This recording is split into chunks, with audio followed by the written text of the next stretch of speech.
latinoamericanos van a tener una particular visión productivista del desarrollo, o sea, con nuevas industrias o nuevos tipos de producción, muchas veces también tratando de evitar o negar, inclusive tratando de evitar o negar algunos conflictos que se presentarían, porque muchas de estas inversiones van a traer aparejados, por ejemplo, daños ambientales, impactos sociosanitarios. Para analizar estos nuevos escenarios, la autora propone tomar 4 puntos principales, que voy a enunciar cuáles son y después vamos a dedicarnos a describir las características particulares de cada uno de ellos. Uno de esos puntos tiene que ver con el avance de las luchas indígenas, o mejor expresado, de los pueblos originarios. Otro punto tiene que ver con el cuestionamiento al modelo hegemónico de desarrollo ante la expansión del extractivismo.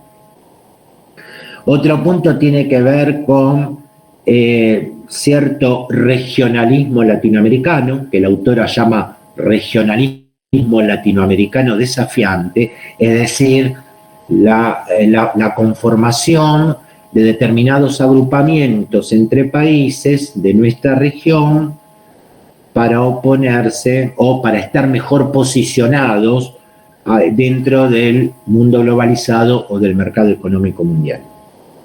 Y un cuarto punto tiene que ver con que estos nuevos gobiernos progresistas van a implicar en nuestro continente algo así como el retorno de los populismos.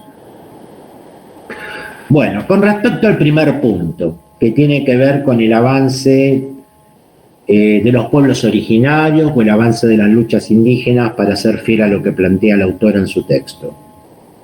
Durante las últimas décadas se iría generando un ascenso de estos pueblos originarios y también una apertura a las oportunidades políticas que tendrían estos pueblos, como también la construcción de una cierta ciudadanía étnica que los iría empoderando, este famoso término del empoderamiento, que los iría empoderando y también lograría un reconocimiento cultural de ellos que les permitiría, entre otras cosas, efectuar determinadas reivindicaciones sobre la posesión de sus territorios, de sus tierras, y que provendrían de tiempos ancestrales.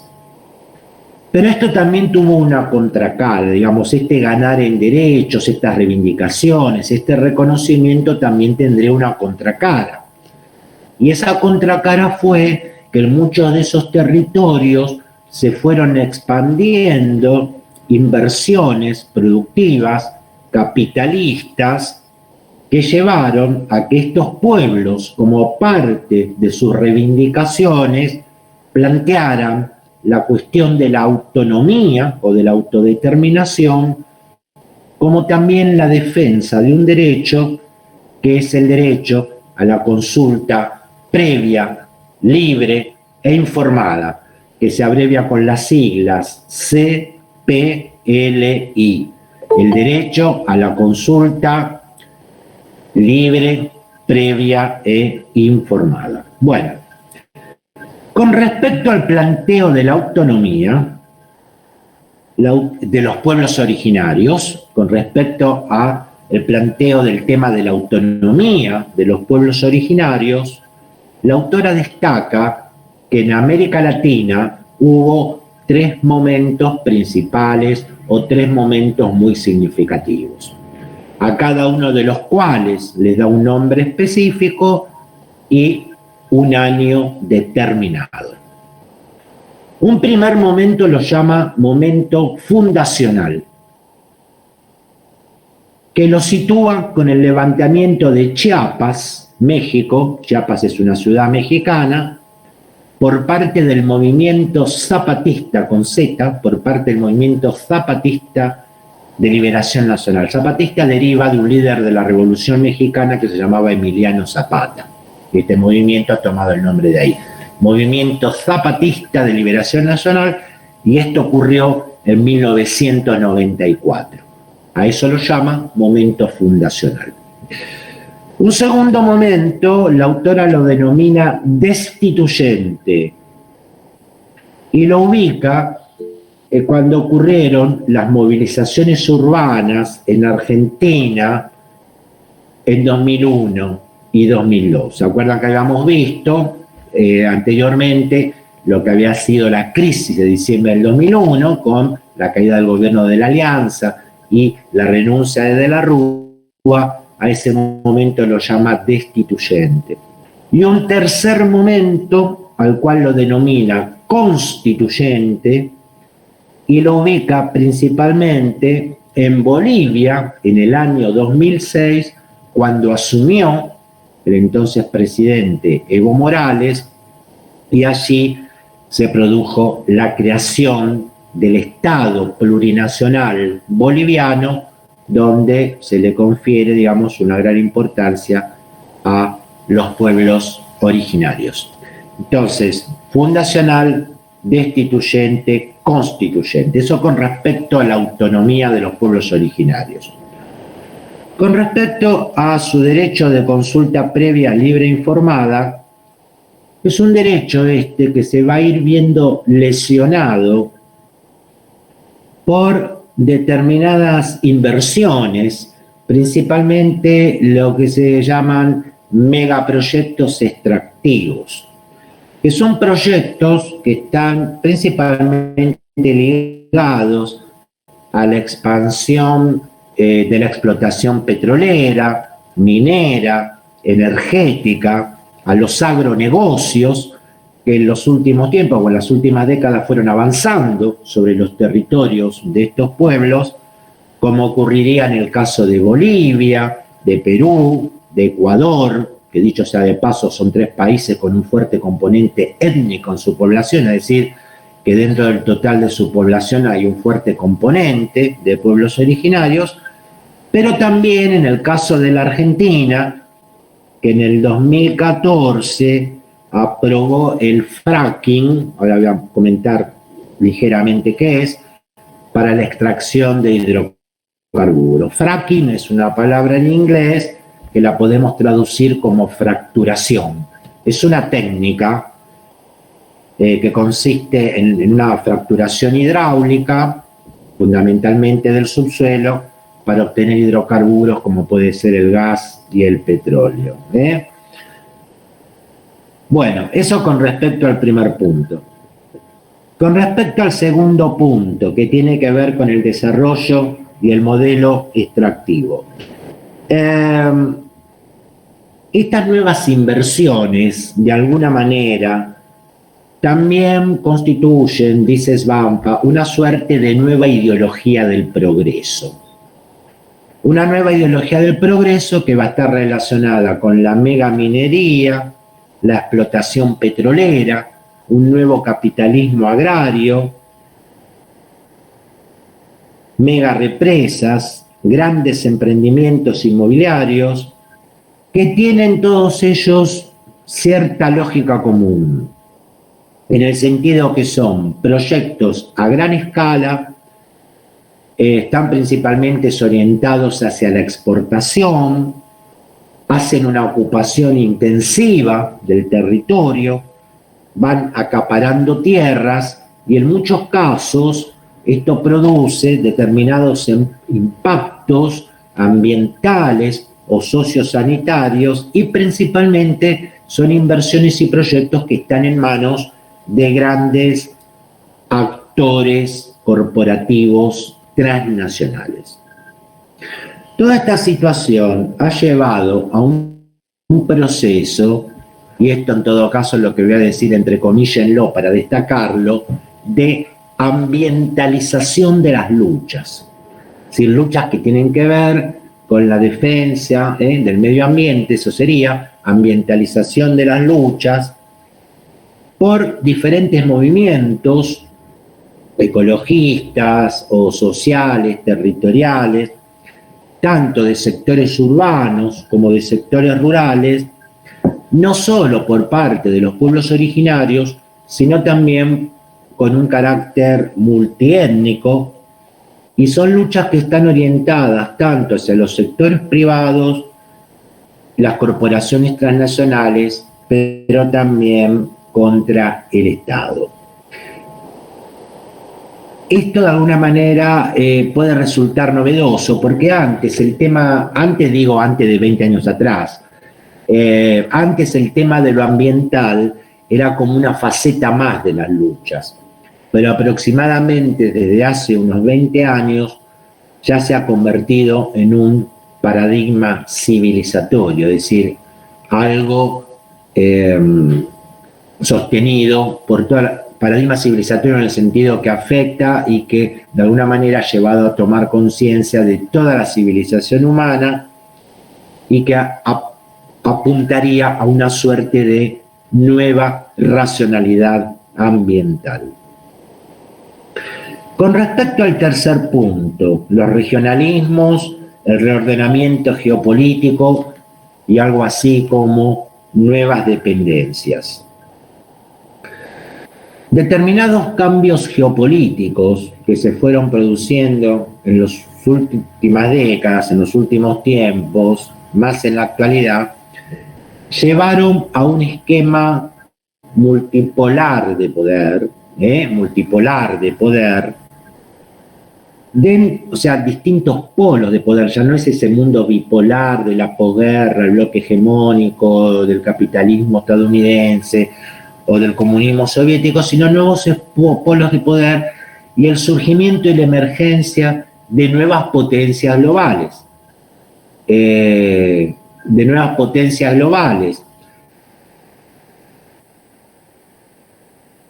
Como por ejemplo es el caso de la República Popular China,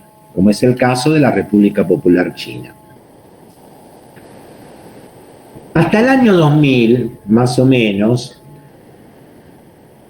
China no tenía un lugar importante para América Latina en materia tanto de exportaciones como de importaciones. Pero a partir del año 2000, el comercio de América Latina con China va a ir desplazando progresivamente a Estados Unidos, a la Unión Europea y a Japón. Estas nuevas relaciones comerciales entre los países latinoamericanos y China le ha ofrecido a nuestros países, o le ha posibilitado a nuestros países, tener una mayor autonomía con respecto a la hegemonía de Estados Unidos y así constituir una nueva estrategia político-comercial en un sentido sur-sur.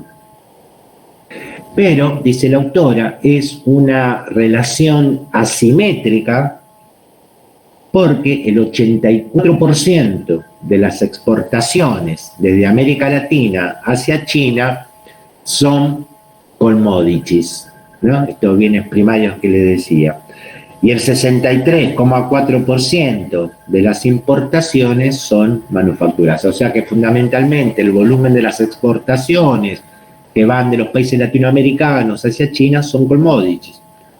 Por ejemplo, la famosa soja, que entre otras cosas los chinos usan para darle de comer a los cerdos, o como insumos, creo que se utiliza para el biodiesel. Y en cambio nosotros les compramos productos manufacturados. Entonces esto de alguna manera ha llevado a que nuestras economías latinoamericanas se hayan reprimarizadas.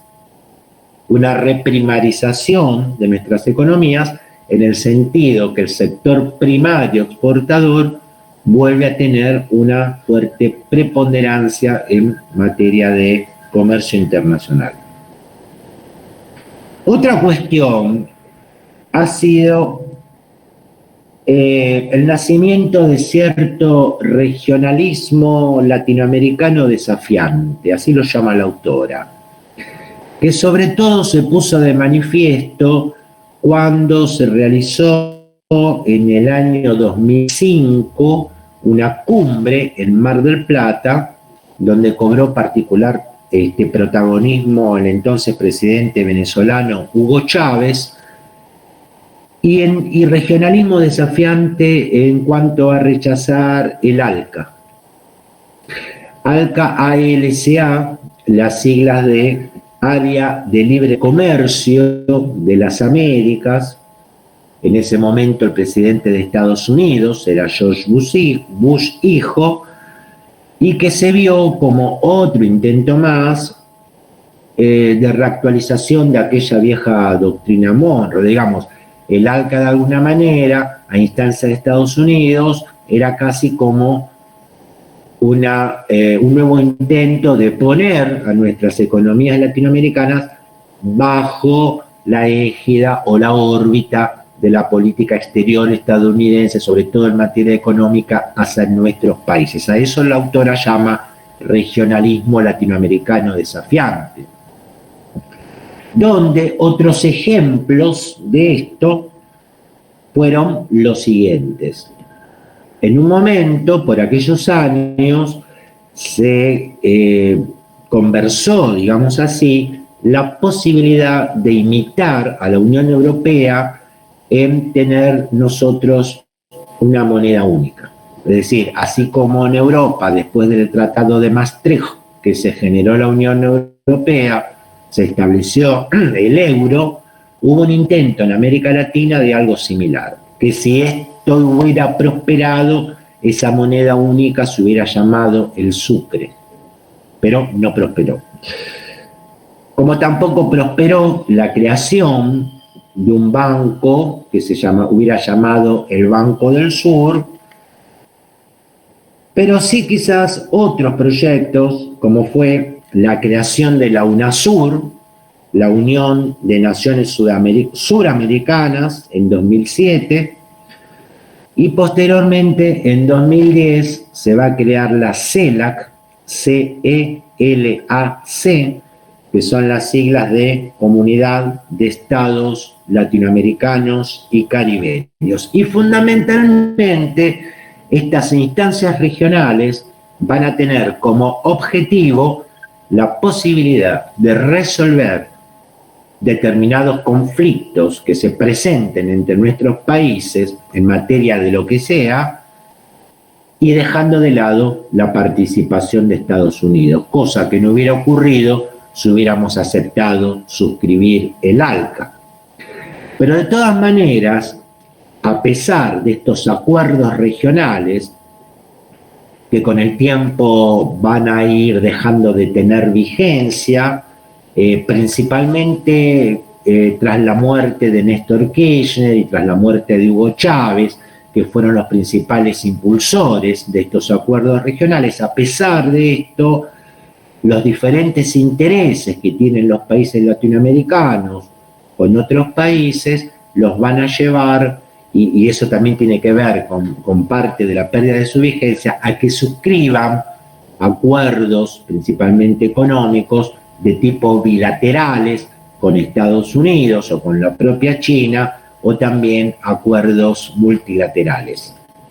Y asimismo, dentro de América Latina, países que no estaban en consonancia con estos intereses, como puede ser el caso de Chile, de Colombia, de Perú y México, van a suscribir su propia estrategia regional con la suscripción de la Alianza para el Pacífico en el año 2011. Bueno, con respecto al cuarto punto, que tiene que ver con el regreso de los populismos.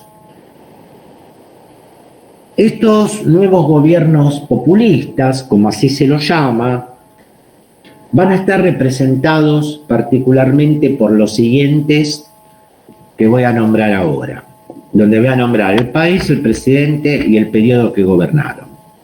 Por ejemplo, Hugo Chávez en Venezuela, que va a presidir ese país entre 1999 y 2013. En Argentina tendremos el caso de Néstor Kirchner, del 2003 al 2007, luego sucedido por Cristina Fernández de Kirchner, con dos presidencias consecutivas, 2007 a 2015. En Ecuador, Rafael Correa, con 3 periodos presidenciales consecutivos, de 2007 a 2017, y el caso de Evo Morales en Bolivia, que había asumido en ese país en el 2006. ¿Qué es el populismo? ¿O cómo lo trabaja la autora en este texto? Para la autora, el populismo es un fenómeno político, a la vez complejo y contradictorio. Es un fenómeno complejo, político y contradictorio que puede combinar o puede contener elementos democráticos, pero también no democráticos. Atención, porque no dice antidemocráticos, dice que puede combinar o puede contener en su fórmula política elementos democráticos y no democráticos. Y ahí entonces su estructura compleja y contradictoria. Y es una definición que ensaya la autora para apartarla de cierto uso que ella considera peyorativo, descalificador, que donde el público parece usualmente a una política que conoce esos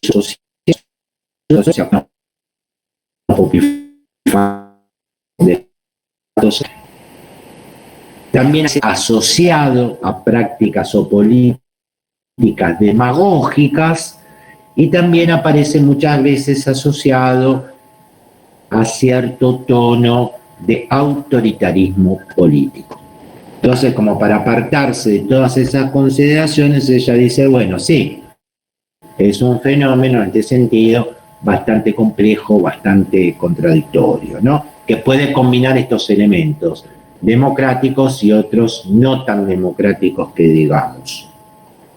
Y que también a su vez puede ser pensado a partir de la coexistencia de dos tendencias que son también contradictorias, que por un lado implica la inclusión de los excluidos,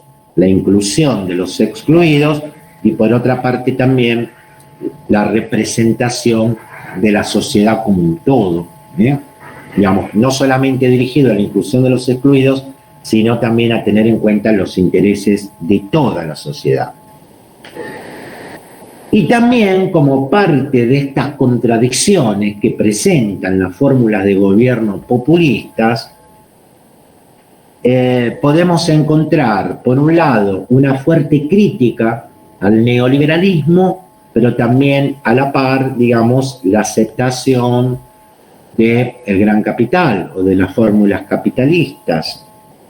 Podemos encontrar también una apertura a nuevos derechos,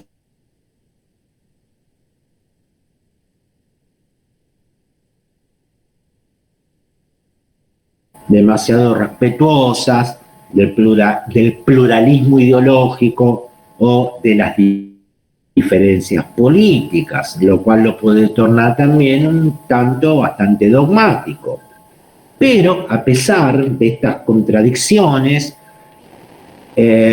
si comparamos estos populismos instalados en América Latina durante los 2000, más allá del éxito que hayan tenido,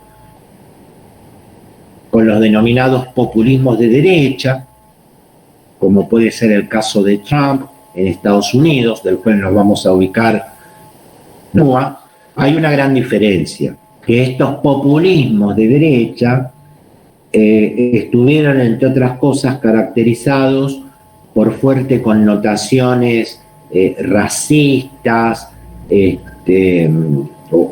racistas, y bien digo, xenófobas, inclusive antiecologistas, si es el caso de Trump, mientras que estos populismos latinoamericanos, dentro de todo, buscaron una inclusión social bastante más nacionalista, si se quiere decir así, o por lo menos como dice la autora. Otra cuestión también, quizás a manera de crítica, es que estos populismos latinoamericanos, o estos progresismos populistas latinoamericanos, generaron una fuerte concentración y personalización del poder político, y esto impidió que se renovaran los liderazgos e inclusive incurrieron en formas fuertemente disciplinadoras que frenaron cualquier posibilidad de pluralismo y hasta inclusive generaron cierta obsecuencia en sus seguidores. Pueden ser organizaciones, pueden ser movimientos sociales, concretamente pueden ser intelectuales, académicos, periodistas, que antes eran fuertes defensores del derecho al disenso, al pensamiento crítico, y luego se tornarían fuertes obsecuentes de estos nuevos gobiernos. Y otra cuestión para destacar también, que muchos de estos nuevos gobiernos progresistas o populistas, conforme avanzara la década, se verían enfrentados a ciertos golpes parlamentarios, eso que algunos gustan en llamar golpes blandos, y que tuvieron que ver de alguna manera con cierto avance de sectores políticos conservadores, y en este sentido podríamos mencionar como ejemplos el caso de golpes parlamentarios o llamados golpes blandos, entre comillas, como el caso de Manuel Zelaya en Honduras en el 2009, el caso de Fernando Lugo en Paraguay en el 2012, o el caso de Dilma Rousseff en Brasil en el 2016, ese hecho que se conoció como el impeachment, y que implicó que, por ejemplo, la sucediera Michel Temer del partido del movimiento democrático brasileño. Entonces, lo que destaca la autora es que después de este ciclo va a venir un nuevo ciclo, de alguna manera un retorno de la derecha, del neoconservadurismo. Bueno, este es fundamentalmente un resumen de lo que plantea este texto de Maristela Svampa. El otro texto es el que lleva como título El final del neoliberalismo progresista. El final del neoliberalismo progresista. La autora es una estadounidense llamada Nancy Fraser. Nancy con Y, Fraser se escribe Fraser con S. En este caso es un artículo de enero del 2017 que nos ubica dentro de un contexto donde particularmente ella analiza el triunfo de Donald Trump en los Estados Unidos, hecho que ocurrió en las elecciones de noviembre de 2016. Entonces, como vamos a estar nombrando algunos de los últimos presidentes de los Estados Unidos de Norteamérica, me parece importante que tengamos en cuenta quiénes fueron y entre qué años gobernaron, teniendo en cuenta esto que acabo de decir, que las elecciones presidenciales en los Estados Unidos son en noviembre, y el nuevo presidente o el que resulte electo asume el cargo el 20 de enero. del año siguiente. Entonces, por ejemplo, Bill Clinton fue presidente de los Estados Unidos entre el 20 de enero de 1993 y el 20 de enero del 2001. O sea que tuvo 2 periodos presidenciales consecutivos. A Clinton lo sucedió Barack Obama. No, perdón, estoy diciendo mal. A Clinton lo sucedió George Bush hijo. Clinton era del Partido Demócrata, George Bush, al igual que su padre, del Partido Republicano, sucede a Clinton y va a gobernar los Estados Unidos entre el 20 de enero del 2001 y el 20 de enero del 2009. Y ahora sí, a Bush lo va a suceder Barack Obama, del Partido Demócrata, que va a presidir Estados Unidos desde el 20 de enero del 2009 al 20 de enero del 2017. Y ahora entonces, luego de Obama, ganará las presidenciales Donald Trump, del Partido Republicano,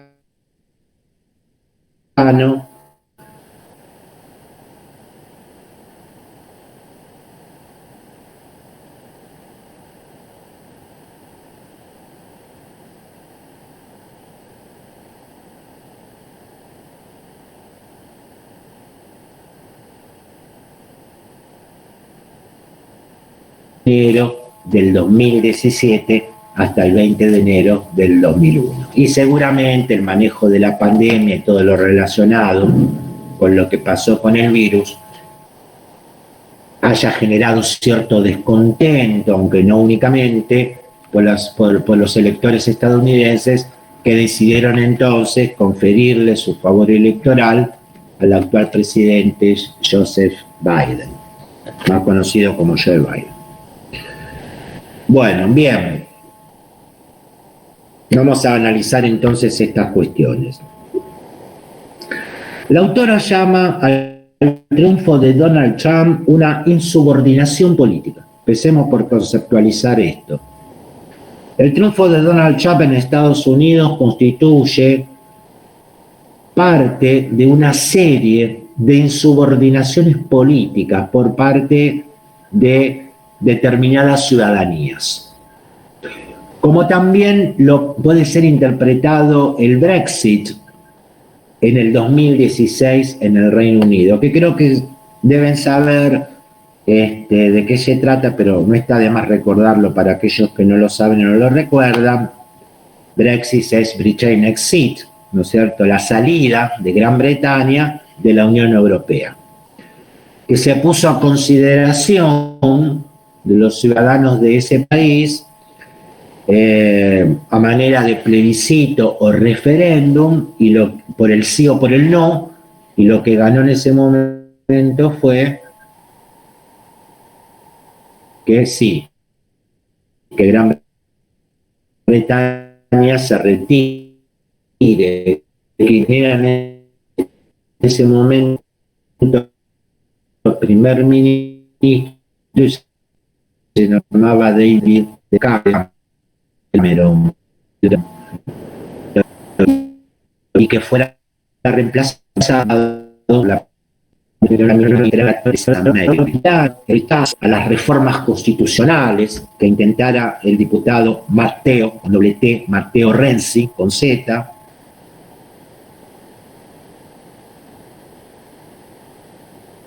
Y otro ejemplo de insubordinación política puede ser el representado también en 2016 en Estados Unidos, cuando fue la campaña electoral, por Bernie Sanders, del Partido Demócrata. ¿Con qué tiene que ver esto?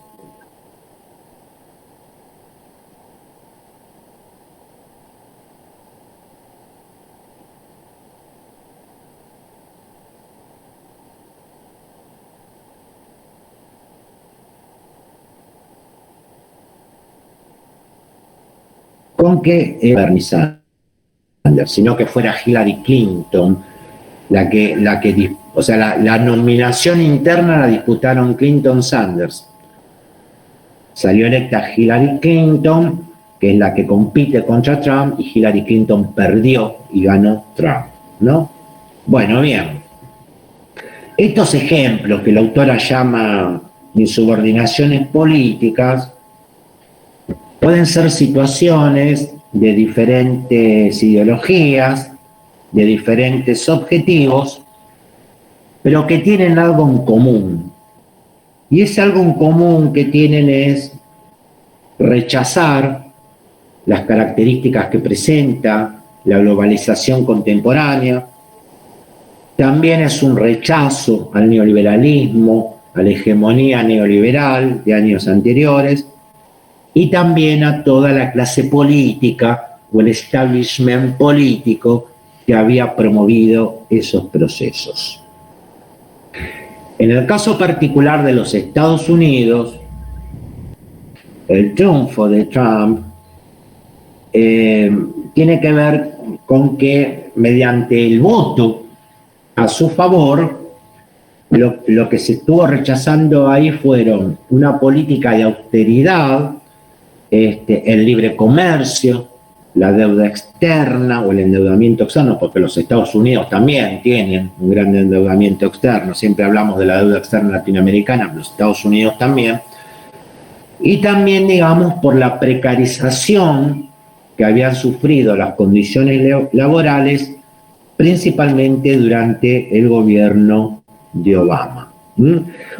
Y también, en parte, tiene que ver por lo que se produjo en septiembre del 2008, que fue una crisis capitalista más en clave financiera, que fue esa crisis de la burbuja financiera que tuvo que ver con la quiebra del Lehman Brothers y que tuvo que ver con todo el descalabro que se produjo a partir de las hipotecas subprime. Entonces, todo un conjunto de elementos que encontraron, digamos, su rechazo votando a favor de Trump y no de Hillary Clinton. Entonces dice el autor acá que la victoria de Trump, además de todo eso, tiene que ver con rechazar el neoliberalismo, pero lo que ella llama una suerte de neoliberalismo progresista. Y ahí entonces deriva el título. Una suerte de neoliberalismo progresista que principalmente comenzó este proyecto político con Clinton, después quizás se interrumpió con Bush, pero que después va a ser retomado por Obama.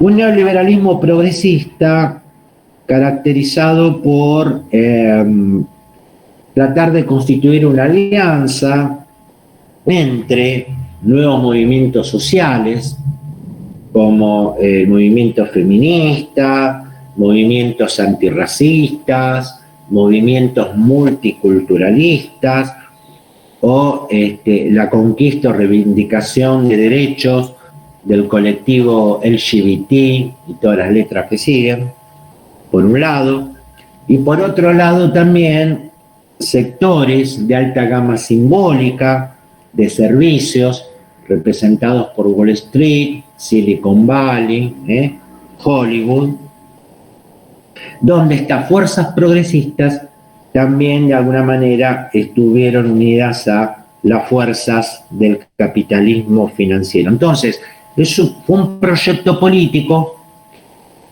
en pos de determinados ideales, como por ejemplo la diversidad cultural, el empoderamiento, pero combinado con algunas políticas que terminarían resultando desastrosas, devastadoras para la industria manufacturera. Ya seguidamente voy a hablar de un sector que le llaman Rust Belt en los Estados Unidos, para la industria manufacturera, para la producción industrial y también para las condiciones de vida de la clásica, valga la redundancia, clase media norteamericana, ¿sí? Y todo esto entonces había empezado con el el gobierno o los gobiernos de Clinton a comienzos de los 90.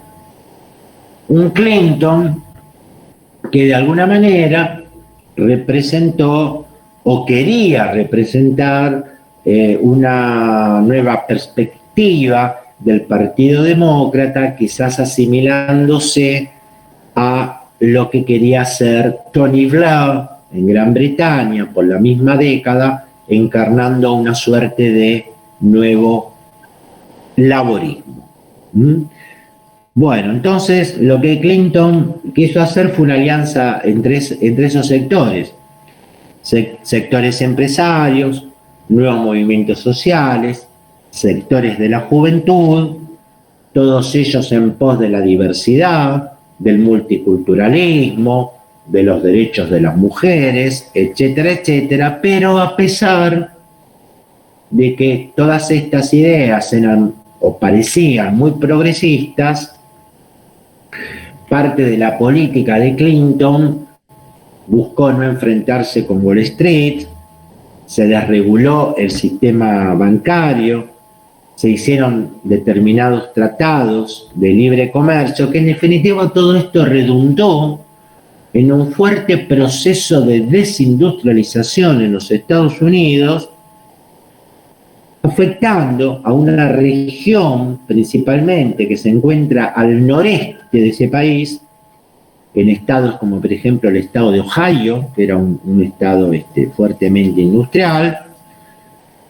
Ahí, por ejemplo, estaba asentada la General Motors, que cerró, y que a partir de este proceso de desindustrialización, a esa región se la va a pasar a conocer con el nombre en inglés de Rust Belt.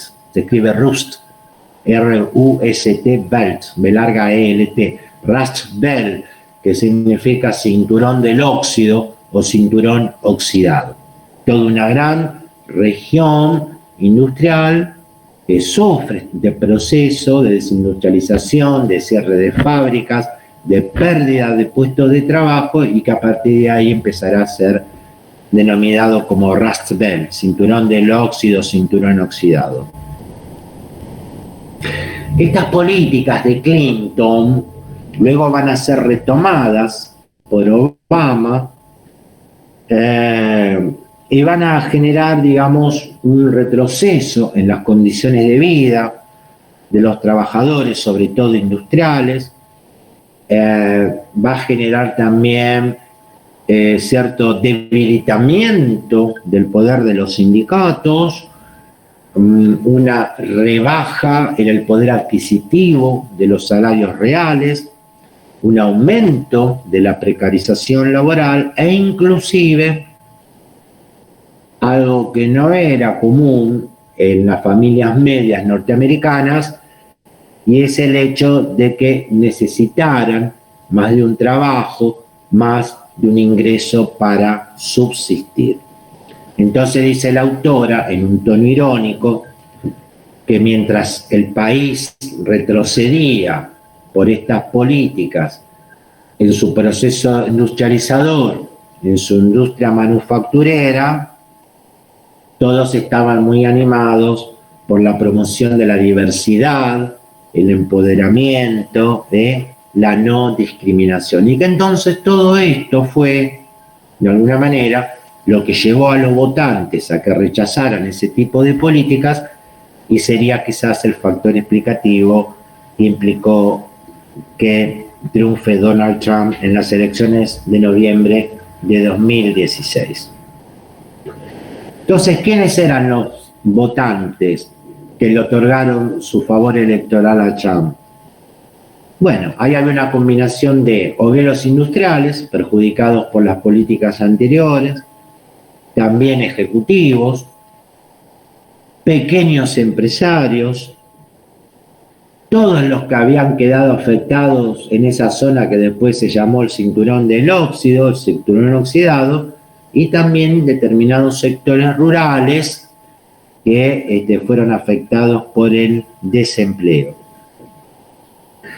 Y también otra situación que se combina con esto fue que en los Estados Unidos no hay, mejor dicho, no es que no hay. En los Estados Unidos también existen partidos de izquierda. En los Estados Unidos, aunque parezca raro, también hay un partido comunista. Pero es una izquierda que nunca ha tenido la suficiente fuerza o el poder de convocatoria para animar a los electores a que se pongan a su favor, ¿no? En todo caso, Nancy Fraser de alguna manera pertenece a esa izquierda estadounidense, y entonces como que esa izquierda no pudo capitalizar este descontento que intentó capitalizar quizás Bernie Sanders, pero que cuando los afiliados o simpatizantes del Partido Demócrata en Estados Unidos tuvieron que elegir entre Hillary Clinton y Bernie Sanders, eligieron a Clinton. Y después Clinton perdió con Trump, quizás digamos en una opción que se dio de la siguiente manera. Tuvieron que elegir entre un populismo reaccionario de Trump, con una visión racista, anti-inmigrante, antiecológica, o el neoliberalismo progresista, que de alguna manera representaría Hillary Clinton y sería una vuelta a la situación anterior.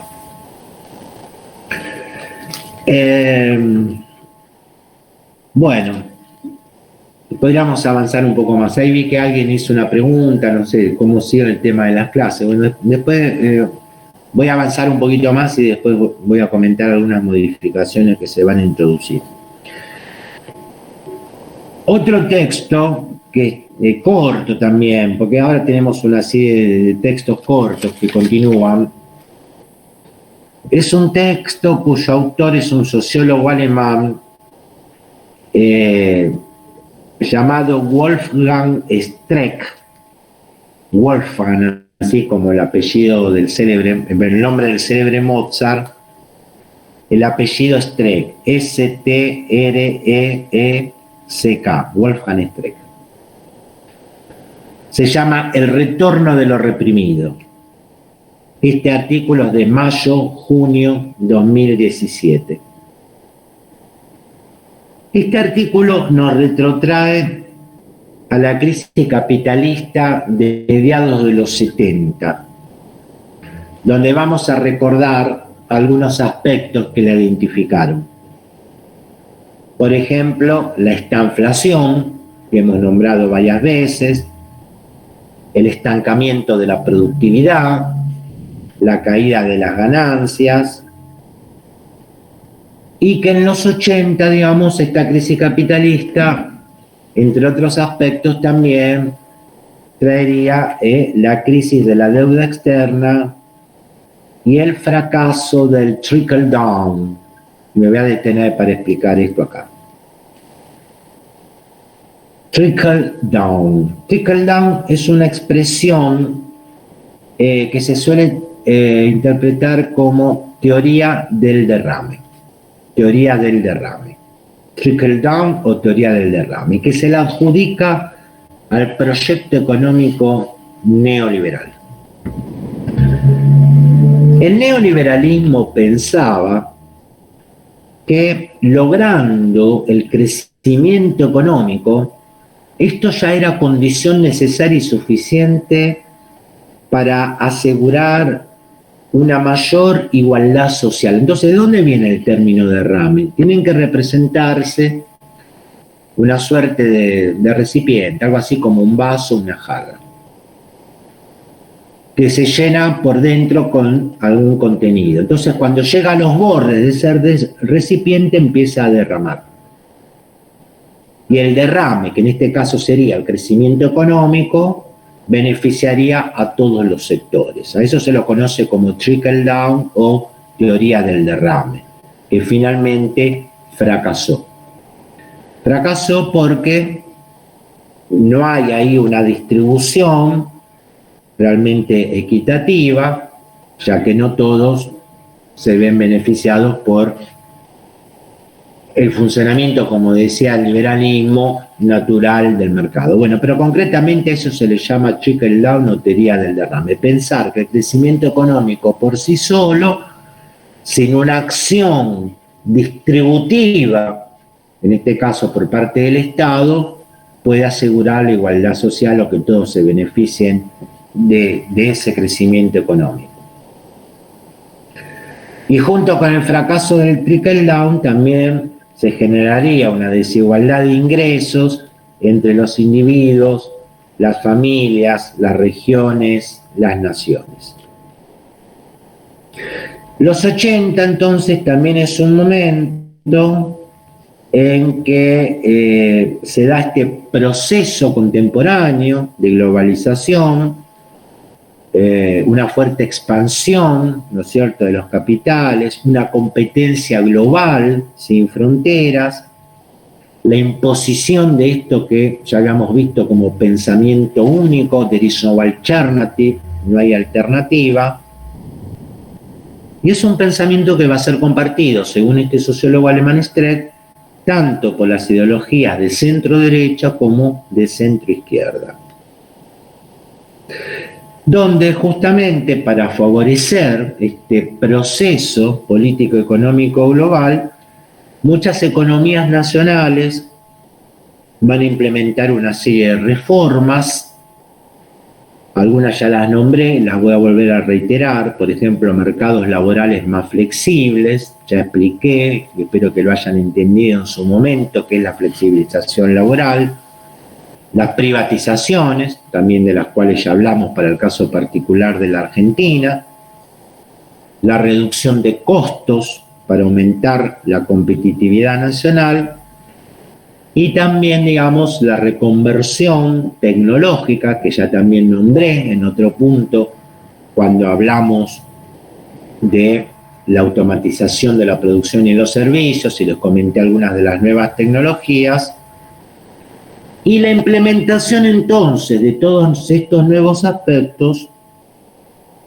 que son paralelos al desarrollo del proceso de globalización contemporánea, también van a ser concomitantes a cierto desgaste o debilitamiento en cuanto a su representación de los partidos políticos tradicionales, ¿no? Eso, digamos, son toda una serie de factores que confluyen, que se dan simultáneamente. Y también algo que yo diría quizás es lo más dramático de esta situación, se va a ir generando en los países que adopten estos modelos un sector poblacional que voy a ser muy duro en decirlo, muy dramático, pero que es la verdadera realidad, y es que hay gente que sobra, hay gente que está de más. Eso, que dicho en términos más finos y académicos, es una población excedente absoluta, una población supernumeraria, o sea que excede el número, una población excedente, innecesaria para las nuevas formas capitalistas de producción, que quizás es la parte más dramática o más dura de todo esto. Yo ya dije en algún momento, espero que lo tengan en cuenta, que al promediar este siglo, millones de puestos de trabajo, sobre todo aquellos de características manuales, ya no van a existir más. Y esos son los nuevos desafíos de un sistema capitalista que perdura y que tendrá que ver cómo se resuelve, porque las nuevas industrias ya no son las industrias mano de obra intensivas del Fordismo y el Taylorismo, que permitía que todo el mundo tenga trabajo, aunque su calificación laboral fuera de bajo nivel, medio o alto nivel. Las industrias actuales son capital intensivas, conocimiento intensivas.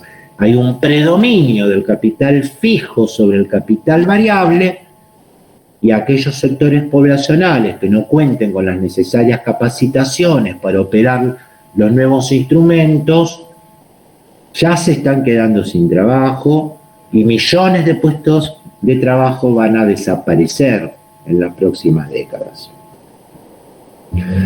Y junto con esto también un movimiento sindical, un movimiento obrero que se va debilitando, y también, dice el autor, cierta desmovilización por parte de la ciudadanía en pos de una redistribución más equitativa. Bueno, presentado este cuadro de situación, él conceptualiza la nueva era que se genera tras esto, a la cual llama una nueva era de política postfáctica. Política postfáctica. Y esta nueva era de política postfáctica, entre otras cosas que las caracteriza, es una nueva clase de engaño político, a la cual llama la mentira experta. La mentira experta. ¿Qué es la mentira experta? Y es la mentira dicha por los expertos, aunque parezca una tautología lo que estoy diciendo, ¿no? Y que la gente repite. La gente repite porque fulano es una autoridad o supuesta autoridad en tal disciplina, en tal ciencia o lo que fuera, ¿no? Eso es lo que se llama el método de la autoridad. Entonces, como es una persona que tiene cierto reconocimiento entre sus pares o tiene cierta valoración social por parte de ciertos sectores de la población, y como lo dijo fulano o mengano, sultano, que es un supuesto experto en eso, es una verdad indubitable, incontrastable, irrefutable, cuando en verdad el tipo o quien sea está diciendo una tremenda mentira o engaño. Eso se llama la mentira experta. Algo que puede decir un supuesto experto, pero en verdad es una afirmación engañosa. Entonces, él pone como ejemplo, entre otros tantos posibles, la curva de Laffer. Laffer con doble F. Proviene del apellido de un economista, donde supuestamente, según esta curva, se intentó demostrar científicamente que las reducciones de impuestos iban a llevar a una mayor recaudación fiscal. Jamás, digamos, la disminución de impuestos puede llevar a una mayor recaudación fiscal. Pero sin embargo se intenta de una manera engañosa, mediante una curva econométrica, dentro de la economía existe la econometría, demostrar esto como cierto. La mentira de un experto, la mentira experta. Y otro ejemplo que pone es el informe Cecchini de 1988, que fue el informe que elaboró el economista italiano Paolo Cecchini, encargado por la Comisión Europea, donde en ese informe se decía que los ciudadanos europeos iban a tener en los próximos años un aumento de la prosperidad a partir de un aumento del 5% del PBI. También ese informe decía que el precio de los bienes de consumo se iba a reducir en un 6%, y también ese informe decía que en los próximos años en la Unión Europea se iban a crear millones de nuevos empleos. Todos engaños, pero como lo decía el gran economista Paolo Cecchini, todo el mundo lo creía, como era un informe encargado. Bueno, todo eso es lo que el autor llama la mentira experta de la nueva era de la política postfáctica. Pero, según este autor, la verdadera política postfáctica comenzó en 2016. Y aquí entonces nos vuelve a retrotraer cuando se produjo el Brexit en ese año. También triunfó Donald Trump en ese año, Y es una nueva era política que implica, digamos, el fin de los discursos que fomentaban la globalización y un discurso, en definitiva, que solo había beneficiado al 1% más rico de la población. No sé si ustedes han escuchado hablar en los últimos tiempos del 1% más rico, el 1% que concentra dentro de cada país, el famoso 1% que concentra la mayor riqueza. Sucede que la globalización en años anteriores había logrado crear un discurso y crear también una cierta conciencia cosmopolita que pensaba que podían combinarse el crecimiento económico con ciertos valores libertarios, más propios de lo que habían ocurrido en las décadas del 60 y del 70. Bueno, a ver un segundito para continuar. Bueno, en otro orden, en las más recientes democracias occidentales, plantea el autor que ha habido cierta recuperación en la participación de la ciudadanía, sobre todo en lo que hace a la política, sobre todo en los sectores de las clases bajas, y que ha llevado, digamos, esta renovación de la participación ciudadana dentro de las reglas del juego democrático a beneficiar a determinados nuevos espacios políticos o nuevos partidos políticos o movimientos sociales, donde los viejos partidos políticos consideran a estos nuevos espacios o a estos nuevos partidos como una amenaza para la democracia, como una amenaza para la democracia. Y conceptualizando a estos nuevos espacios o nuevos partidos como pertenecientes a también populismo, como pertenecientes a el populismo. Y acá el autor vuelve a retomar el concepto de populismo. Un concepto de populismo que puede ser adjudicado tanto a tendencias ideológicas de derecha como a tendencias ideológicas de izquierda. Una suerte de populismo de izquierda o populismo de derecha.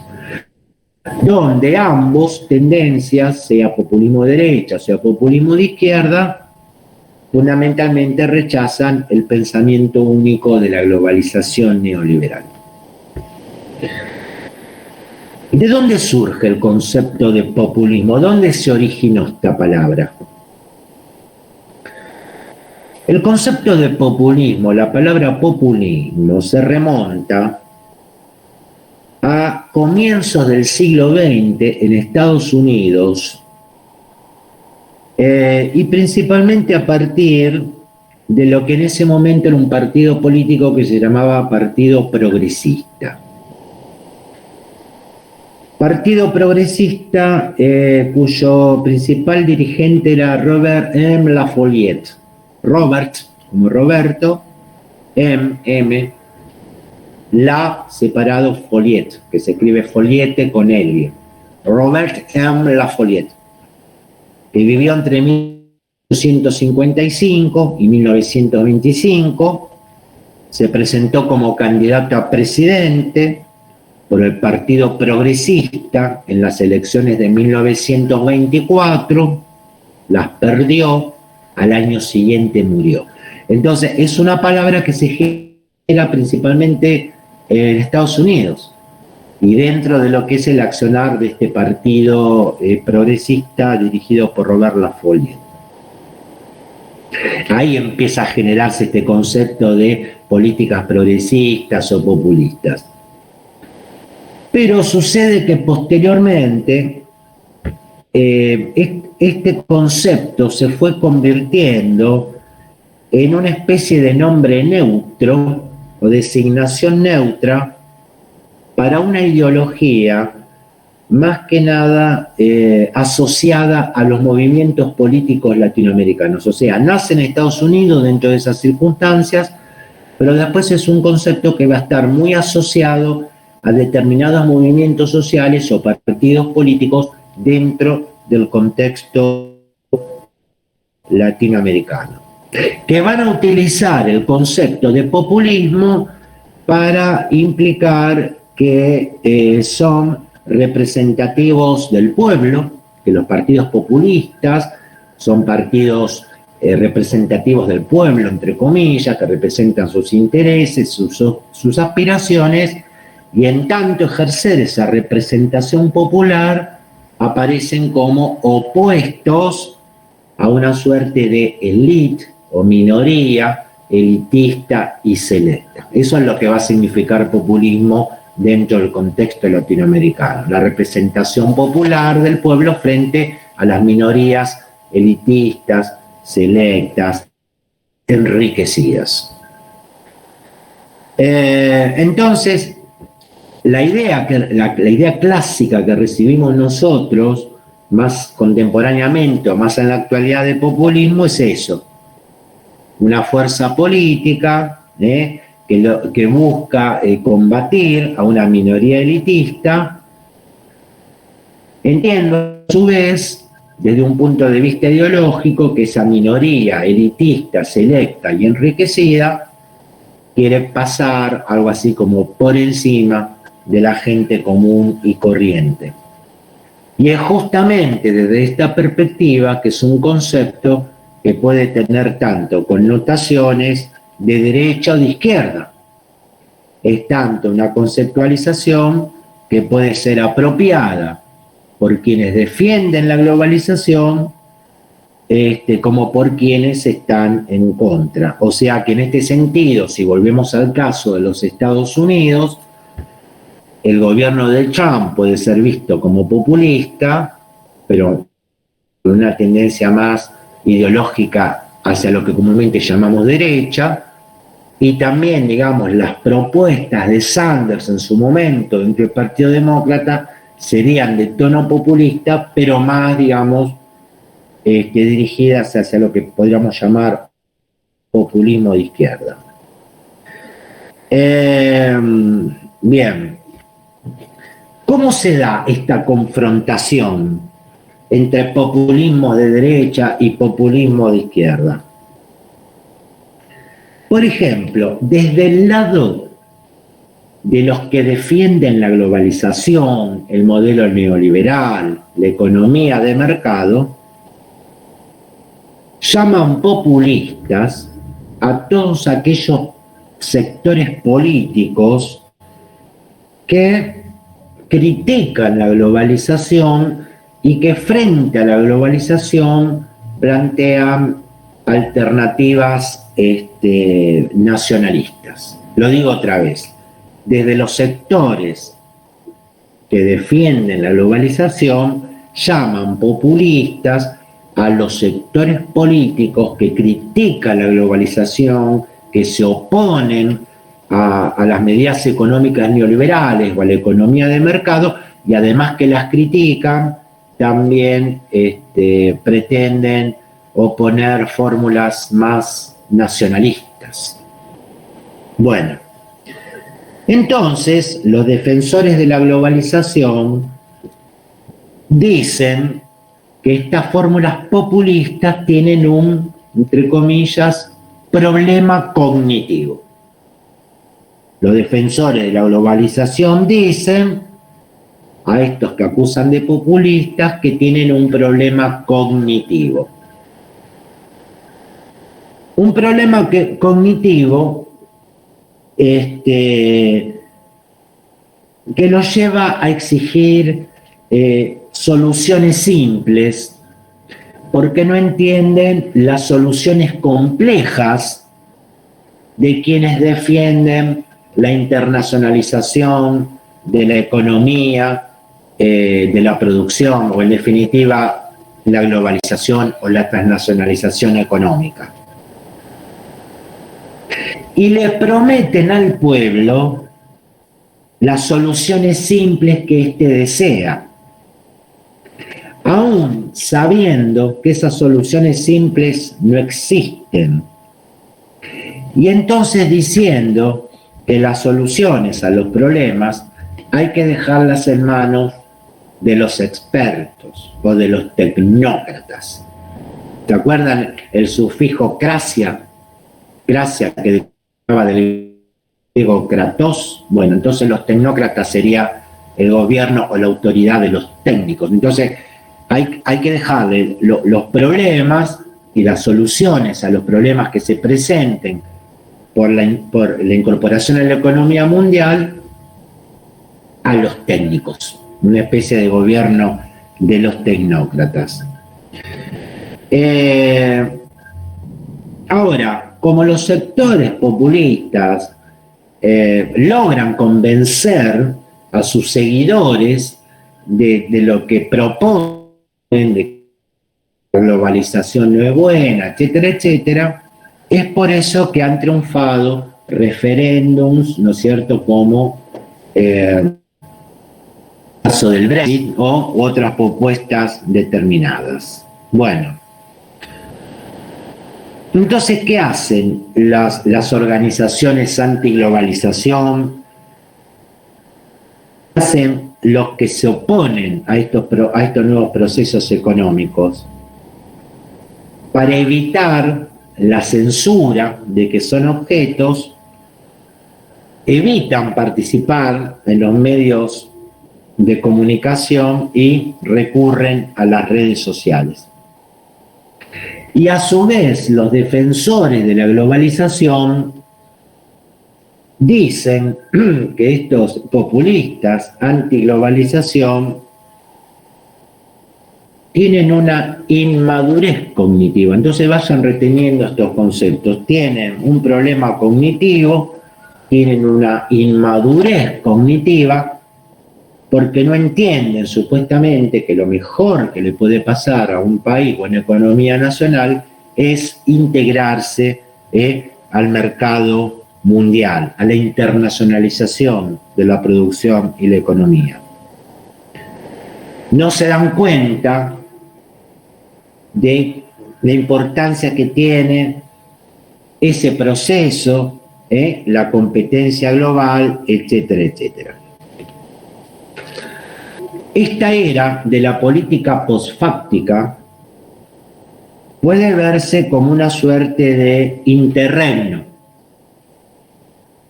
Y aquí nos devuelve a Gramsci. ¿Se acuerdan de Gramsci, Antonio Gramsci? Bueno, entonces el autor considera que esta nueva era política posfáctica, basándose en conceptos de Gramsci,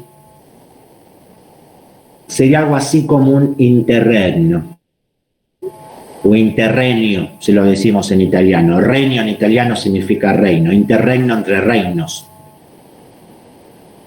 Un interregno, una situación entre dos periodos. Definición de interregno, de acuerdo a Gramsci. Se trataría de un periodo de duración incierta, en el que el viejo orden agoniza, pero uno nuevo no puede nacer todavía. Y en cualquier momento pueden ocurrir acontecimientos inesperados y peligrosos. Entonces, repito, definición de interregno, de acuerdo a Gramsci, un periodo de duración incierta en el que el viejo orden agoniza, pero uno nuevo no puede nacer todavía, y en cualquier momento pueden ocurrir acontecimientos inesperados y peligrosos. Bueno, para ir cerrando, texto y clase a la vez. Dentro del capitalismo neoliberal, las clases políticas, las clases dirigentes políticas que se identifican con este modelo, se han visto obligadas en muchos casos a escuchar con mayor atención a sus respectivas poblaciones.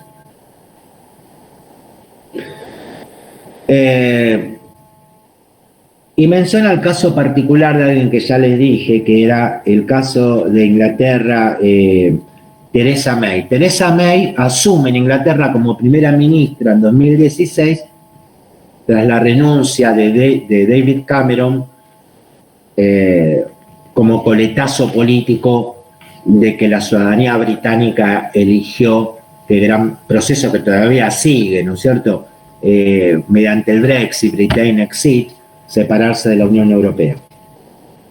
Theresa May pertenece al Partido Conservador y Unionista.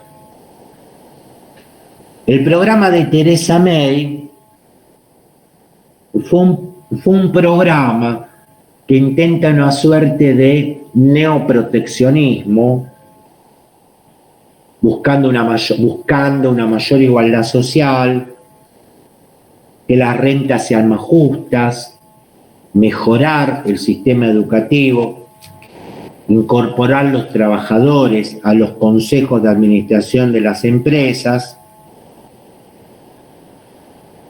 proteger los empleos británicos, pero con fuertes restricciones a la inmigración, cosa que ahí podría estar ese rasgo quizás antiinmigrante, con cierto rasgo xenófobo o racista, ¿no? Europa, en los últimos tiempos, todo este tema ha sido un gran problema. Es una política de alguna manera posglobalista, neoproteccionista, como pueden adoptar también otros países, pero que no garantiza un crecimiento estable, no garantiza mayor empleo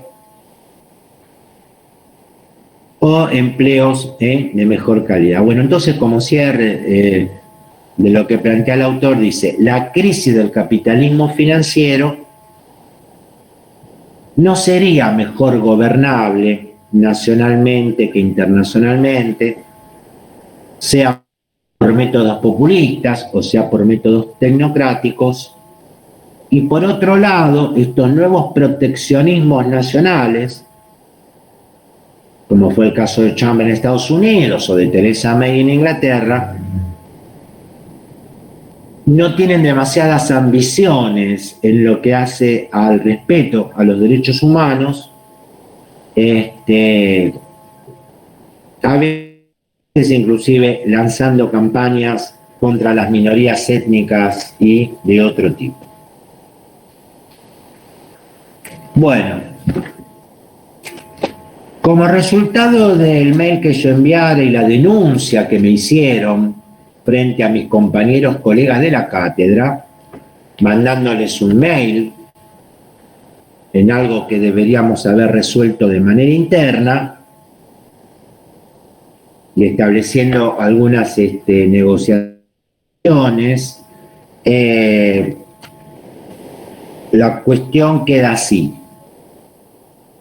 No voy a tomar segunda evaluación formativa, ni tampoco van a dar recuperatorio a aquellos que han sido aprobados por no estar sus exámenes correctamente, cumpliendo los objetivos, contestando cosas desde internet que no corresponden, porque eso fue uno de los mails que me sacó de las casillas el viernes a la tarde, recibir un mail de un alumno que me cuestionaba la desaprobación, y no reuniendo absolutamente nada. Bueno, no voy a entrar, no voy a identificar ni nada. Les voy a decir, no va a haber recuperatorios, no va a haber segunda evaluación formativa, entonces vamos a ir directamente a un trabajo final.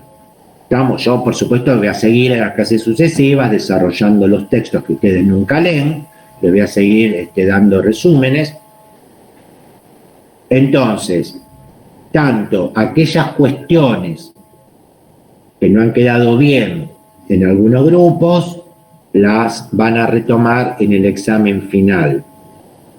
El examen examen final va a constar de un escrito a partir de un trabajo que yo les voy a dar, lo voy a leer, lo voy a corregir y luego van a dar el examen oral, que va a consistir en responder a las preguntas que yo les haga sobre las cuestiones que yo considere que no están bien resueltas. Con un plazo razonable, obviamente. El trabajo final también va a ser grupal. Y una vez más, recordando que debe participar todo el grupo. Indicación que no tuvieron en cuenta, que para mí es muy fácil. Se lo voy a decir concretamente porque respuestas respondidas en primera persona del singular, tipo yo pienso, yo creo, yo considero, ya está. Ya ahí se nota que se repartieron las preguntas, ni siquiera son astutos para eso. Porque en vez de darle a la redacción, digamos, una cuestión de decir nosotros, nosotras, nosotres, si quieren también, no importa, yo no comparto el lenguaje inclusivo, si se los puedo aceptar, aparecen respuestas, yo pienso, yo considero, entonces yo ahí te tendré que poner, vos considerás y pensás esto, y el resto del grupo que está de acuerdo con vos, ¿no dije acaso que tenía el trabajo que hacerse de manera grupal y que todos los integrantes tenían que participar en vez de distribuirse? Bueno, ya está, ya fue. Entonces, no va a haber recuperatorio, no va a haber segunda evaluación formativa, están todos regularizados en la materia, independientemente de los resultados. Voy a seguir desarrollando las clases y les voy a preparar, ya les dije, un examen final integrador, que lo van a tener que resolver, su nombre lo dice, integrando aspectos de la primera parte y aspectos de esta segunda parte que estamos viendo. Porque también un poco, una cuestión, digamos, ¿para qué tanto examen? ¿Para qué tanta primera, segunda evaluación, recuperatorios? En lo definitorio es el examen final. Y si el examen final es integrador, ahí podemos ver entonces también todos los temas. Dicho esto, ¿me quieren hacer alguna pregunta, consulta, comentario, crítica? Yo no tengo problema que me critiquen. Lo que pasa es que tiene que ser... Quien habla es Daniel Cavivo, ¿no? Sí. Considero que, le aclaro que yo estoy también en parte de con alumnos, y yo sé que los alumnos a veces son muy molestos, ¿no? Y que llegan a plantear cosas a nivel de cátedra que verdaderamente son sorprendentes, ¿no? De mi parte yo no le planteé ningún tipo de cuestión, así que el mail que usted dice que recibió no fui yo, así que no quiero que lo identifique porque no me interesa identificar a nadie, ¿no? Pero sí, después de las medidas que tomó, todos nos vemos afectados, ¿no? Seguramente 1 o 2 personas le habrán mandado alguna cosa de este tipo, pero no está muy bien que todo el resto pague los patos, ¿no? Por la persona que envió, ¿no?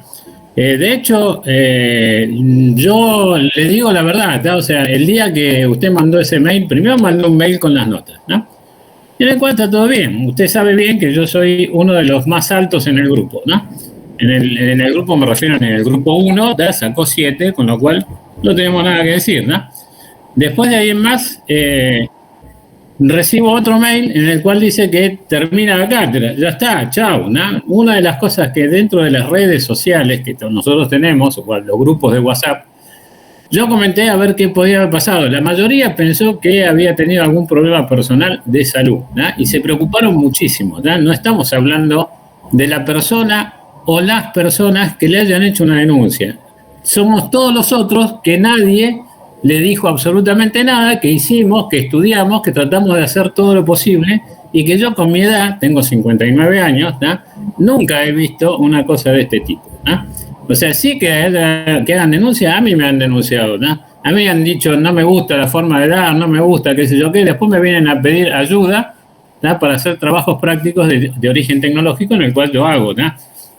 Y obviamente he mandado a recursar alumnos y después me preguntaron para los trabajos finales, ¿no? del fin de carrera. ¿Por qué? Porque saben que las cosas uno las dicta con cierto cariño hacia el alumno. No le interesa a mí no me interesa, yo no estoy por un sueldo en la facultad, ¿no? Estoy simplemente por un tema de que me gusta dar, ¿no? Entonces después me vienen a preguntar. He tenido gente pésima, ¿no? Sí, muy mala, ¿no? O sea, no crea que no es así. Pero cuando usted dice abandona y el día sábado no se presentó, ¿no? Todos nos quedamos preocupados, ¿no? Nos quedamos preocupados de antes y nos conectamos el sábado para ver qué era lo que pasaba. El sábado yo le iba a escribir a la tarde, ¿no? Preguntándole justamente, porque imagínese de este lado, quien no está en esta interna que usted está teniendo en estos momentos, y que yo lo entiendo, o sea, no crea que no lo entiendo, no lo entiendo porque también lo sufro con algún alumno, ¿tá? Siempre hay algún desquiciado en el cual hace todo este tipo de cuestiones que después hace, perdón la expresión, calentar a un docente, ¿no? Porque después lo pone en contra, ¿no? Y no somos todos, ¿no? Es algunos, siempre hay algún desquiciado. Lo que usted tiene que tener un comportamiento que no son todos iguales, ¿no? Como a mí me ha afectado, yo le digo, me fui a acostar porque la verdad me sentía hasta mal, ¿no? Yo tengo comorbilidades, soy diabético y me sentí bastante mal y pensé que usted o algún miembro de su familia hubiese tenido COVID. Yo tengo un compañero de clase, que es compañero de cátedra, que es otro ingeniero más, ¿no? En el cual tiene COVID la mujer, tiene COVID el suegro, tiene COVID los padres, ¿tá? Y lamentablemente hace muy poquito murió el suegro, ¿no? O sea, estamos hablando de cosas gravísimas. Por eso, lo que usted comenta, institucional, yo pensé, ni siquiera pensé que era un alumno, ¿tá? Que tenía problemas. Dijo, uy, se peleó con algún docente o con alguien, con su jefe, o qué sé yo qué, y pasó alguna otra cosa. Cuestión que no debería llegar a los alumnos, ¿no? Si hay un alumno en particular que hace algún problema, lo que hay que hacer es simplemente ignorarlo y ya está. Pero los demás no tenemos la culpa, ¿no? Eso es responsabilidad. Yo tengo esa responsabilidad y le aseguro que voy a las clases exactamente igual. Hoy, por ejemplo, tomo examen a estructura del computador de Facultad de Ingeniería y no, seguramente alguno me dirá de todo, ¿tá? O sea, usted se imagina todo lo que dicen los alumnos de uno cuando uno no lo escucha o está en una red social. Pero yo recibí un mail, ¿no? En el cual dice, primero dice, están las notas. Al instante recibe otro, más a la noche recibe otro mail que abandonan el grupo, que es lo que pensamos primero que era un hacker, ¿no? Que dijo, alguien le hackeó la cuenta y está mandando tonterías por la cuenta de comunicación del correo, ¿no? Entonces, usted hizo un hecho o acto social, ya que hace sociología, ¿no? Que afectó a muchas personas, ¿no? Entonces, yo lo que le digo es que reconsidere su estado de ánimo, ¿no? Porque los demás no tienen la culpa, ¿no? Y somos todos grandes, con lo cual tenemos que hacer las cosas más correctamente. Algunos aprendemos más, algunos aprenden menos. Yo estoy a esta altura de mi vida porque estoy haciendo mi tercera carrera, ¿no?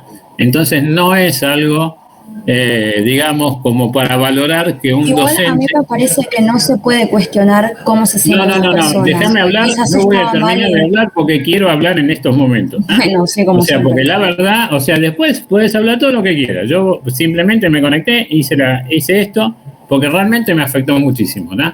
Entonces yo lo que le digo al profesor que no puede tomar a todo el mundo por igual, ¿no? Entonces, los demás aprecian, ¿tá? De hecho, cuando usted tomó un parcial que dijo, que empezó a explicar formativo y demás, yo lo recontraentendí, ¿tá? Porque a veces los parciales, uno cuando más aprende. Tuve un profesor de química que dice, ¿sabés cuándo más aprendés? Cuando estás ahí en el parcial y pones todas las pilas como para saber qué es lo que tenés que hacer, ¿no? Entonces, cuando uno le dan un parcial tremendamente largo, en el cual empieza a ver por todos lados y a sacar las cosas, obviamente se pone todas las pilas y aprende mucho más, con lo cual yo estoy de acuerdo, ¿no? Pero lo que no estoy de acuerdo es que usted se enoje con el resto, con todos, ¿tá? Los del grupo, o con todos los del grupo, me refiero al grupo que están acá hablando, y de ahí en más tome una actitud, ¿tá? Como de enojo, ¿no? Enójese con quien se lo dijo, ¿tá? Yo lo apoyo, ¿por qué? Porque sé de lo que se trata, ¿no? El tema. Entonces, por favor, cuando emita una cosa de este tipo, diga, mira, hay un alumno que pasó esto, que hizo qué, que cambió la modalidad. Usted puede hacer lo que quiera con la cátedra, pero piense que está afectando a quienes se comportan en forma correcta también, ¿tá? Y quienes estudian y quienes puso las pilas como para hacer los temas. Si usted corrigió el grupo 1, sabe que está hecho en forma bien adecuada. Que algunas preguntas nos repartimos, no llegábamos a hacer absolutamente nada, ¿no? Pero si usted se fija, el contexto general está todo hablado porque nos juntamos hasta simplemente por otro Meet como para hacer las preguntas y cotejar algunas cuestiones que teníamos dudas, ¿no?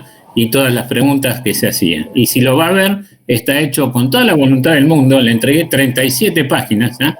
Incluso se me zafó una que le mandaron otra, al compaginarlo y al armarlo todo, se zafó una, entonces se hizo con toda la responsabilidad del mundo. No me considero que estoy en el grupo que usted dice, ¿no? O sea, me considero que estoy para estudiar y para aprender de alguien. Así que no merezco, ¿no?, que nos trate de esta forma, ¿no? De ahí terminé. Hola, profesor, ¿cómo anda? ¿Qué tal? ¿Qué tal? Bien. ¿Cómo le va? Bueno, yo de un extremo del compañero que se sacó un 7 a yo que me saqué un 2 en su materia. Primero y principal, decirle que me sorprendió su mail en el momento, y con la mayoría de nuestro grupo, que fuimos, no recuerdo qué grupo éramos, pero nos pusimos a preguntar y la primera conclusión que sacamos es que a usted le pasó algo personal, por ahí perdió algún familiar por COVID.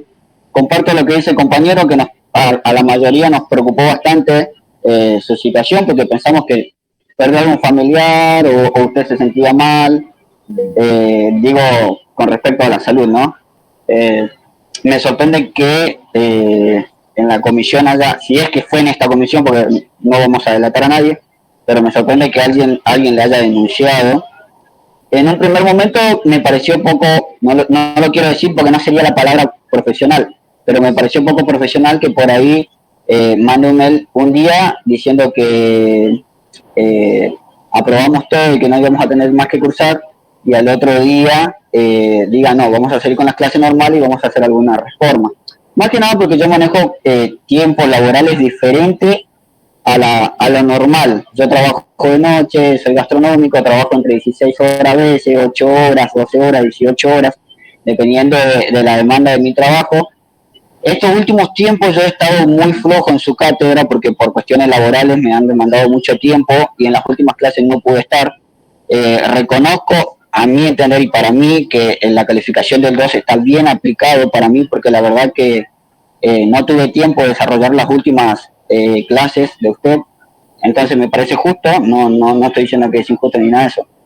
Sí, primero y principal decirle que en una primera instancia nos preocupamos por usted y uno de nuestros compañeros le dejó un mail preguntándole si podía explicar su motivo de por cuál dejaba la cátedra, y si no, bueno, agradecerle todo el conocimiento y la buena predisposición que tuvo al brindarnos. La mayoría, coincido con el compañero Daniel, nos preocupamos por usted porque pensamos que fue una índole un poco más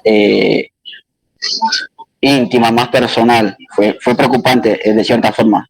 Hubo varios debates, sí, a muy pocas personas también concordaban con el hecho de que por ahí fue un poco profesional. Sé que no es la palabra poco profesional, no sé qué palabra poner porque soy medio criollo, pero decirle eso. Me parece que está bien aplicado su decisión. Horas nomás. No es que estuvo como 3 semanas sin dar clases. No entiendo por qué hablan de poco profesionalismo si después de horas dijo, bueno, está bien, volvemos a tener clases. No es que pasó, claro, no sé, un mes. O sea, no, sinceramente, no quiero que se malentienda, o sea, no, de esta manera como re exagerados. Quizás sí se hubiese podido hablar de poco profesionalismo, se hubiese pasado un mes, pero además también le están planteando como, bueno, tenés que decirme qué te pasó, cómo te sentiste, y no se dan cuenta que detrás del profesionalismo hay una persona. O sea, no es que, no sé, bueno, no. Por eso estoy diciendo que no quiero que se malentienda, porque no encuentro otra palabra. O sea, soy criollo, o sea, no encuentro otra palabra como para decir, o un sinónimo a lo que pasó, porque yo también trabajo, y mi trabajo me demanda muchas horas. Yo hago espacios específicos para poder estar presente en la cátedra del profesor, y decir, en mi trabajo, decir, bueno, ya voy a tener disponible de las 11 hasta la 1, y que un día para el otro me vuelvan a decir que no, vamos a tener ocupado, porque, o sea, yo realmente estoy interesado en estudiar, pero también tengo que trabajar, porque si no, ¿cómo vivo? No sé si me explico. Estoy de acuerdo, profesor, con usted, con todo lo que está queriendo realizar en su cátedra. nada, decirle eso, que en una primera instancia nos preocupamos por usted, pero nada, decir, no le encuentro una palabra, pero, o sea, una palabra que no sea tan chocante como poco profesional, pero por ahí me pareció que, me pareció un poco injusto el decir, hoy no tengo más clases y mañana decir, bueno, seguimos con las clases normalmente. Simplemente era eso nada más. Profe, ¿puedo decir algo? Por mi parte, me pareció que fue muy exagerado lo que dijeron algunos compañeros. Yo creo que no fue poco profesional de mi parte porque ni siquiera pasó un día, o sea, ni siquiera en 24 horas. A mí no me afectó en nada, sí me preocupó porque realmente me preocupó porque fue muy chocante, pero por mi parte no lo veo así y nada, me pone muy mal que lo hayan denunciado y nada, yo pienso que esto fue un malentendido y nada más y no quiero que usted se sienta mal ni nada porque no quiero que piense que todos pensamos eso, nada más. Yo pienso que me puse muy mal porque me gustan las clases y nada, solo eso, pero para mí no concuerdo con Florencia que no fue poco profesional porque ni 24 horas pasaron, así que nada, eso. Yo voy a ser breve, concuerdo con las chicas, en realidad concuerdo con todos en cierta parte y yo creo que el problema de los chicos es que obviamente estuvo mal el decirle que fue poco profesional, esa no es la palabra, como dijo Santi, pero también creo que Santi había hablado en su trabajo de que tenía ese horario disponible y de un momento para el otro tuvo que decir, no, al final no tengo este horario disponible, que fue lo que me pasó a mí. Y el tema de las clases no fue un problema, porque esa clase la vamos a tener. Es más, lo que se hubiera explicado en esa clase creo que fue lo que vimos hoy. Así que eso solamente.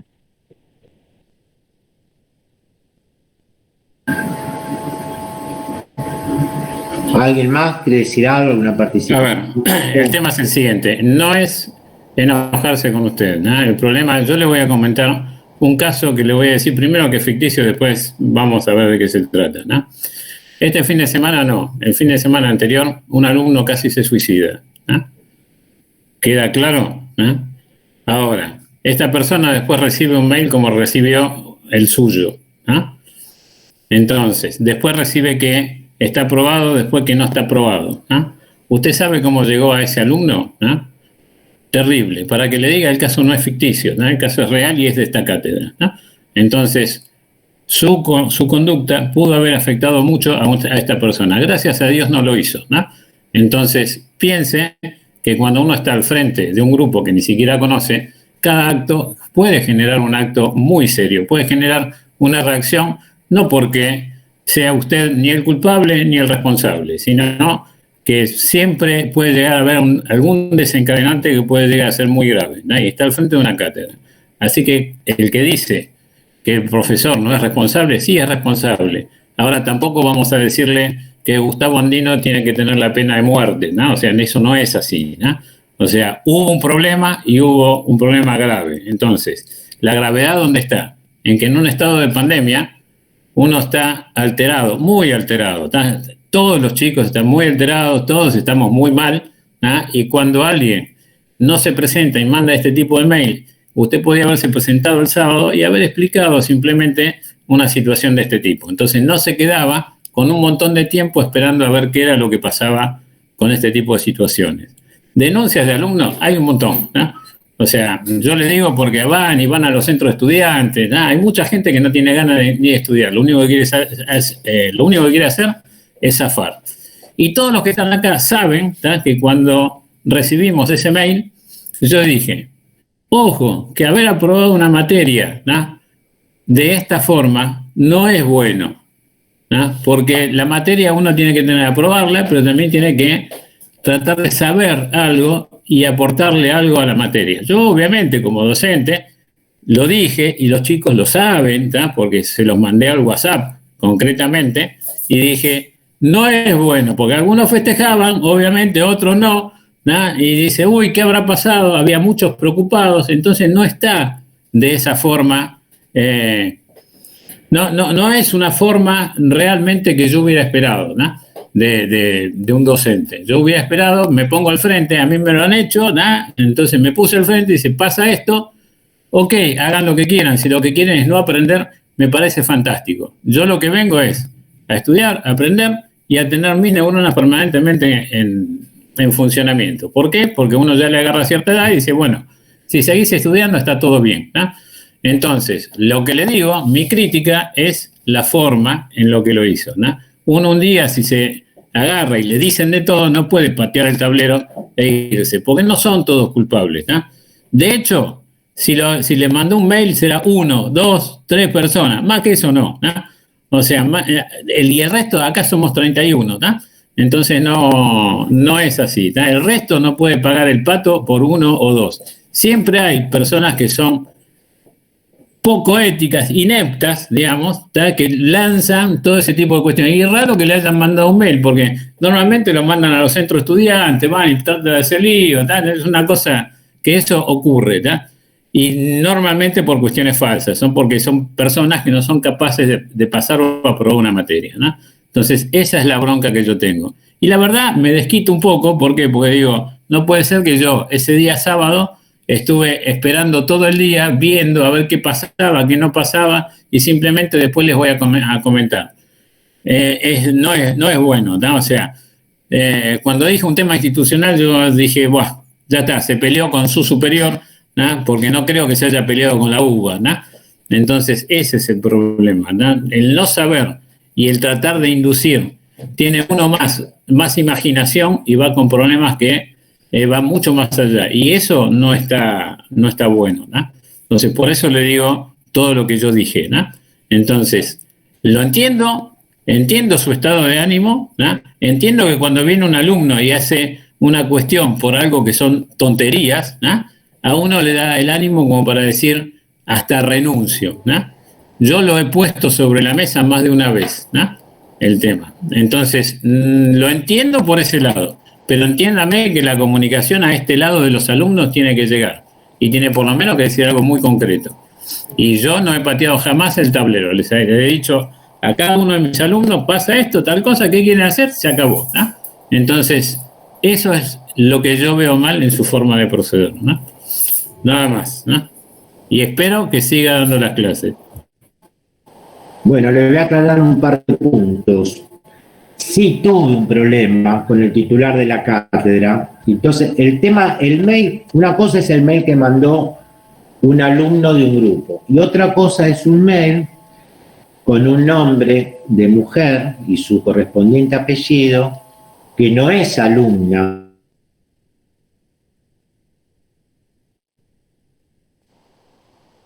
Cátedra que se lo mandan a mis compañeros. Si ustedes me esperan un segundito, yo ahora se los voy a leer.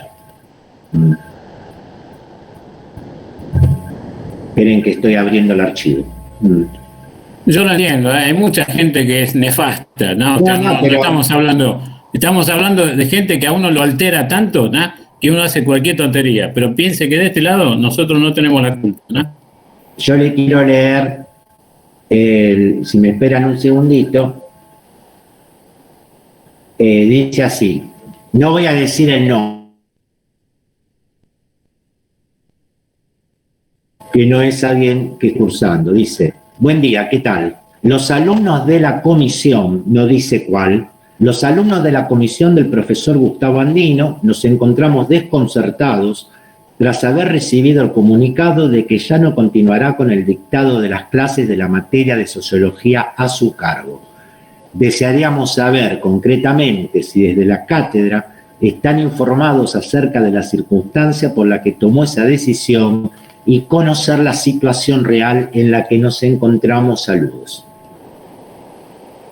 Ese mail llegó a todos los compañeros de cátedra y por supuesto también llegó al titular. Y ahí, a partir de ahí sí tuve un conflicto con él. Más allá, digamos, del conflicto que se pueda presentar por el reclamo de algún grupo determinado. Yo lo entiendo, y encima es anónimo, ¿tá? Porque por más que se lo mande una persona, ¿tá? No le está diciendo quiénes están denunciando, ¿no? Entonces claro, es un anónimo encubierto. Yo lo entiendo, ¿tá? Todo eso lo entiendo, ¿no? Pero póngase de este lado como alumno, ¿no? Y diga, empiece a leer sus mails y digo, ¿qué pasa? ¿No? ¿Qué es lo que pasó? ¿No? Estamos todos mal, ¿no? O sea, no está todo bien. Y usted el sábado se podía haber conectado. Y le aclaro que estábamos todos, no sé si todos, pues yo no tomo lista y no se podían conectar, pero sí estábamos por WhatsApp esperando a ver si usted se conectaba, ¿no? Entonces, eso es un desaire para los que nosotros nos comportamos bien, ¿no? Entonces, nosotros nos comportamos bien. No estoy faltando a ninguna de sus clases, ¿no? Estoy tratando de ver absolutamente todo. Estoy viendo y participo, porque usted lo sabe, que participo en todos los temas. Hoy no quise participar porque no quise interrumpirla, ¿no? Pero hay cosas que yo no las comparto de las que dijo, ¿no? El tema de impuestos, todo ese tipo de historia, pero no importa, no viene al caso ahora. Entonces, piense que los que nos portamos bien y los que queremos estudiar y los que queremos progresar y los que hacemos las cosas bien, nos sentimos afectados, ¿no? ¿Se entiende? Y no tenemos nada que ver con ningún otro tema. Ahora, cuando le dicen los alumnos de la cátedra, qué sé yo qué, es agrupar gente que seguramente no tiene ningún tipo de condición, porque a mí no me representan, ¿no? ¿Se entendió? Mi nombre es Daniel Cavivo, mi número de documento 14851300. A mí no me representan quien le mandó el mail, ¿no?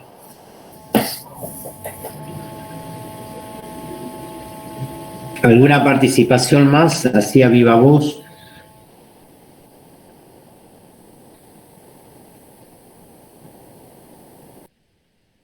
Profe, Sí, quería decirle que comprendo la situación, comprendo a mis compañeros, no comparto con algunos, con otros algunos puntos sí. Me pareció bien la evaluación, la forma evaluativa y las notas. Yo solamente quería decirle que a mí me cuesta trabajar con personas, o sea, con otras personas, y eso me dificultó bastante en el tema de la evaluación, porque por ahí había compañeros que no colaboraban en y bueno, la evaluación, pero más de bueno. una vez vas a tener que hacer trabajos grupales. Claro, sí, era nada más decirle eso, que se me complicó, pero igualmente comparto la forma evaluativa y me pareció muy bien el trabajo.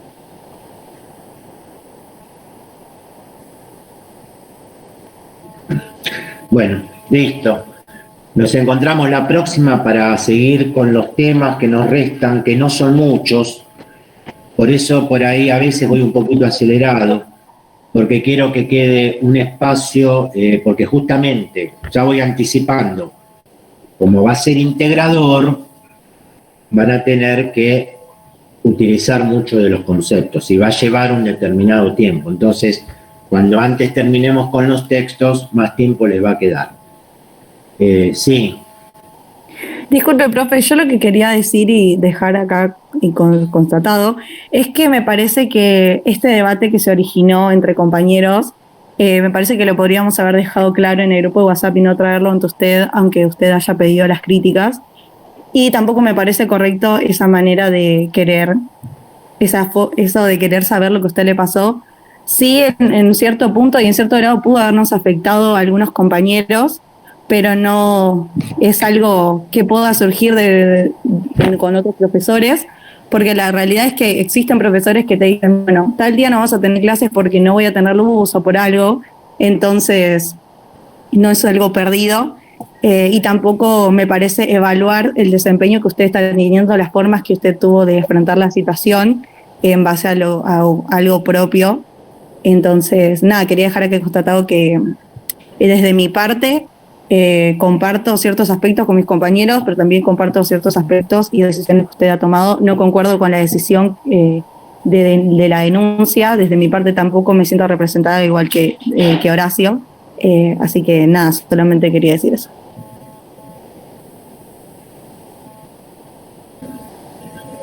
Bueno, listo.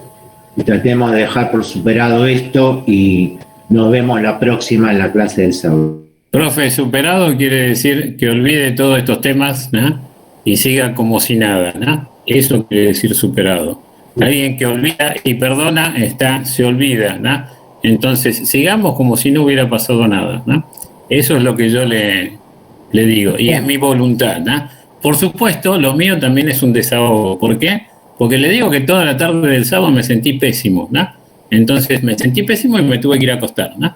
Por mis problemas personales y mis comorbilidades, ¿no? Entonces, tratemos de olvidarlo, y yo sé lo que le está pasando, lo entiendo, ¿no? Y si necesita apoyo también lo apoyo, ¿no?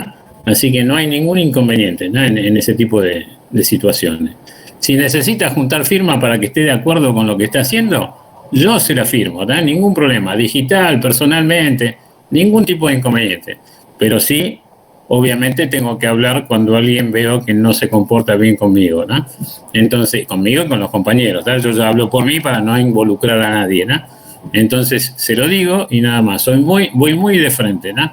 Así que yo este tema lo doy por superado y espero que usted también, ¿no?